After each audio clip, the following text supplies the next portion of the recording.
اب میں آپ کو وہ 5 چیزیں بتانے والا ہوں جو حضرت ابو ہریرہ رضی اللہ عنہ بیان کرتے ہیں کہ نبی کریم صلی اللہ علیہ وسلم نے فرمایا کہ من یأخذ عنی ہؤلاء الکلمات، کہ وہ کون شخص ہے کہ جو مجھ سے یہ کلمات سیکھ لے اور پھر کیا کرے، فیعمل بہن، وہ آدمی ان کلمات کے اوپر عمل کرے کہ آپ علیہ السلام نے فرمایا کہ جو میں آپ کو سکھا رہا ہوں، یا عمل بھی کرے اور کیا کرے، او یعلم من یعمل بہن، یا ان لوگوں کو سکھا دے کہ جو لوگ اس کے اوپر عمل کریں، یعنی خود بھی عمل کرنے کی حالت سے سیکھے اور دوسروں کو بھی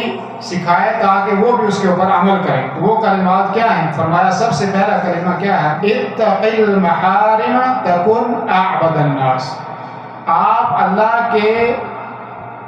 حرام کردہ کاموں سے رک جانا تو آپ سب سے زیادہ متقی بن جاؤ گے، سب سے زیادہ لوگوں میں عبادت کرنے والے بن جاؤ گے،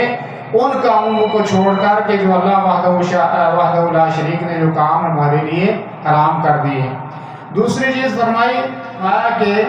وَارْضَ بِمَا قَسَّمَ اللَّهُ لَكَ تَكُنْ أَغْنَى النَّاسِ،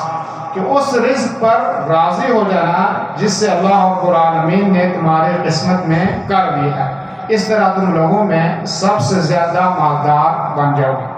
اور اس کے بعد فرمایا تیسری چیز فرمائی وَأَحْسِنْ إِلَى جَارِكَ تَكُنْ مُؤْمِنًا، کہ اپنے پڑوسی کے ساتھ تم اچھا سلوک کرنا،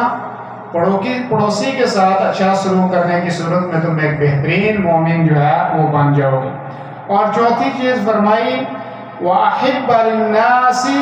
مِمَّا تُحِبُّ لِنَفْسِكَ تَكُنْ مُسْلِمًا، جو چیز تم اپنے لیے پسند کرو گے وہی چیز اپنے مسلمان بھائی کے لیے بھی تم نے پسند کرنی۔ اور آخری اور پانچویں چیز آپ علیہ السلام نے فرمائی وَلَا تُكْثِرِ الضَّحِكَ، بہت زیادہ ہنسنا نہ، بہت زیادہ مت ہنسنا، اس لیے کہ فَإِنَّ كَثْرَةَ الضَّحِكِ تُمِيتُ الْقُلُوبَ، کہ بہت زیادہ ہنسنا جو ہے یہ انسان کے دلوں کو مردہ کر دیتا ہے۔ تو یہ 5 چیزیں بہت قیمتی چیزیں ہیں، ان کو خود بھی سیکھنا چاہیے اور اس کے اوپر انسان کو دوسروں کو بھی سکھانا چاہیے۔